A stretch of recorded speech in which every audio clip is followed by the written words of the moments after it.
9살 김한율이 무대 위에서 눈물을 터뜨린 순간 많은 사람들은 한 아이의 순수한 감동만을 보았다고 생각했습니다. 하지만 그 눈물 뒤에는 단순한 무대 이상의 현실이 놓여 있었습니다. 어머니를 향한 그리움 끝내 설명되지 못한 이별, 그리고 아직 어린아이가 감당하기에는 너무 무거운 시간이 그 작은 목소리 안에 쌓여 있었습니다. 김한율이 왜 그렇게 깊은 감정을 노래 속에 쏟아낼 수밖에 없었는지, 이제 그 질문은 한 사람에게로 향합니다. 바로 지금까지 거의 드러나지 않았던 김한율의 아버지입니다. 그는 방송 화면 앞에 크게 나서지 않았습니다. 말도 많지 않았고 자신의 사연을 앞세우지도 않았습니다. 그러나 이 이야기의 가장 중요한 선택은 바로 그가 했습니다. 김한율의 어머니는 오랜 투병 끝에 세상을 떠났습니다. 그 과정에서 아이와 어머니는 충분히 함께하지 못했습니다. 치료와 격리 감염 위험 병원이라는 현실은 모자 사이에 어쩔 수 없는 거리를 만들었습니다. 그래서 김한율의 기억 속에서 어머니는 완전히 떠난 사람이 아니라 어느 순간부터 멈춰버린 사람처럼 남아 있었습니다. 마지막을 정확히 받아들이지 못한 아이에게 어머니는 과거가 아니라 아직도 마음속에 살아있는 현재였습니다. 그래서 김한율이 무대에서 말한 엄마가 생각난다, 안아주는 느낌이 떠오른다는 고백은 단순한 감상 표현이 아니었습니다. 그것은 기억이 다시 현재로 올라오는 순간이었습니다. 아이는 노래를 부른 것이 아니라 자신 안에 멈춰 있던 시간을 다시 꺼내고 있었습니다. 그 감정이 시청자에게 더 아프게 닿았던 이유도 여기에 있습니다. 이미 끝난 이별을 돌아보는 감정이 아니라 아직 끝나지 않았다고 믿는 관계에서 흘러나온 목소리였기 때문입니다. 그러나 더 큰 충격은 어머니의 죽음이 처음부터 분명하게 공개되지 않았다는 점입니다.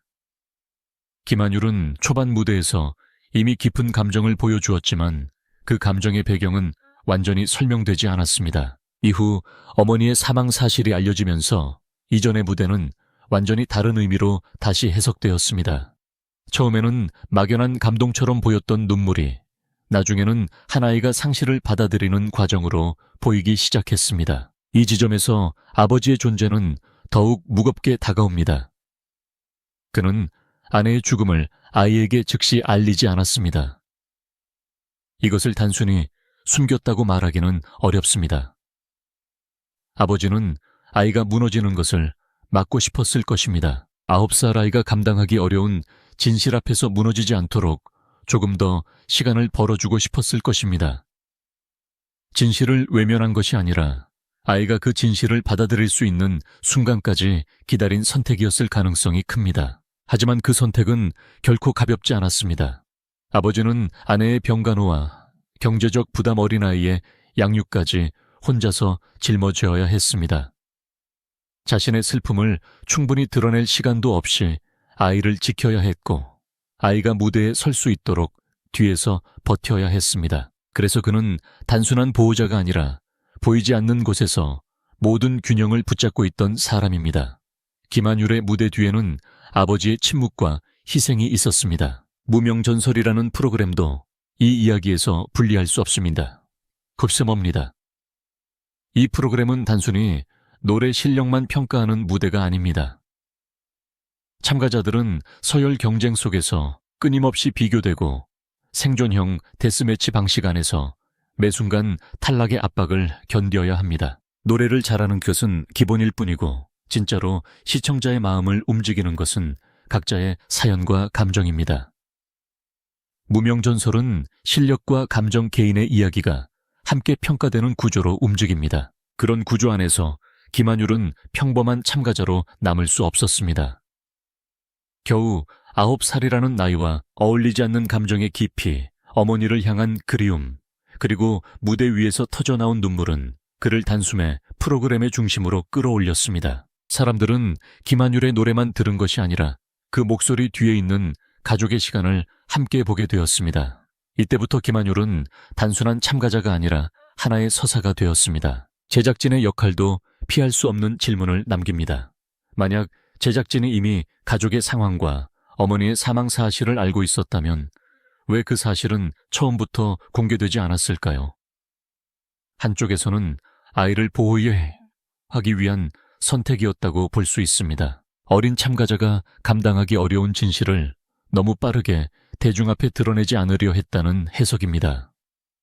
그러나 다른 한쪽에서는 감정이 가장 크게 작동할 수 있는 순간을 기다린 연출이었다는 의문도 생깁니다. 감정은 언제 공개되느냐에 따라 크기가 달라집니다. 어떤 장면을 먼저 보여주고 어떤 사실을 나중에 알려주느냐에 따라 시청자의 반응은 완전히 바뀝니다. 김한율의 눈물이 먼저 공개되고 그 뒤에 어머니의 부재가 드러났을 때 시청자는 이전 무대를 다시 떠올리며 더 깊게 몰입하게 됩니다. 이것이 보호였는지 연출이었는지 혹은 두 가지가 동시에 존재했는지는 쉽게 단정할 수 없습니다. 분명한 것은 무명전설이 감정과 구조와 시장이 맞물린 시스템이라는 점입니다. 첫째는 감정입니다. 어머니의 부재에서 시작된 상실과 그리움은 시청자가 가장 강하게 반응하는 정서가 되었습니다. 둘째는 구조입니다. 방송의 편집 정보 공개의 순서, 무대 배치는 그 감정을 더 선명하게 만들었습니다. 셋째는 시장입니다. 감정은 화제성을 만들고 화제성은 시청률과 프로그램의 가치로 이어집니다. 이 흐름 속에서 김한율의 위치는 더욱 특별해집니다. 그는 경쟁에서 살아남기 위해 노래하는 한 명의 참가자만이 아닙니다. 그의 감정은 프로그램의 방향을 만들고 그의 가족사는 시청자의 몰입을 이끌며 그의 존재는 무명전설 전체의 긴장과 관심을 움직이는 중심축이 됩니다. 그래서 김한율을 단순한 출연자로만 보는 것은 이 이야기를 너무 작게 보는 것입니다. 물론 이 관심이 모두 축복으로만 남는 것은 아닙니다. 김한율은 아직 9살입니다. 지금 쏟아지는 시선과 기대, 그리고 계속해서 감정을 다시 꺼내야 하는 무대의 압박은 어린아이에게 큰 부담이 될 수 있습니다. 대중은 감동을 원하지만 아이에게는 그 감동이 반복되는 상처가 될 수도 있습니다. 오늘의 눈물이 박수로 돌아온다고 해서 그 눈물이 언제까지나 안전한 것은 아닙니다. 가장 좋은 미래는 김한율이 자신의 이야기에 갇히지 않는 것입니다. 어머니를 향한 기억과 아버지의 희생이 그를 설명하는 출발점이 될 수는 있지만 그것이 그의 전부가 되어서는 안 됩니다. 김한율이 앞으로 진짜 아티스트로 성장하려면 소비되는 감정이 아니라 스스로 표현하는 감정으로 나아가야 합니다. 누군가가 만들어준 서사가 아니라 자기 목소리로 자기 시간을 노래할 수 있어야 합니다.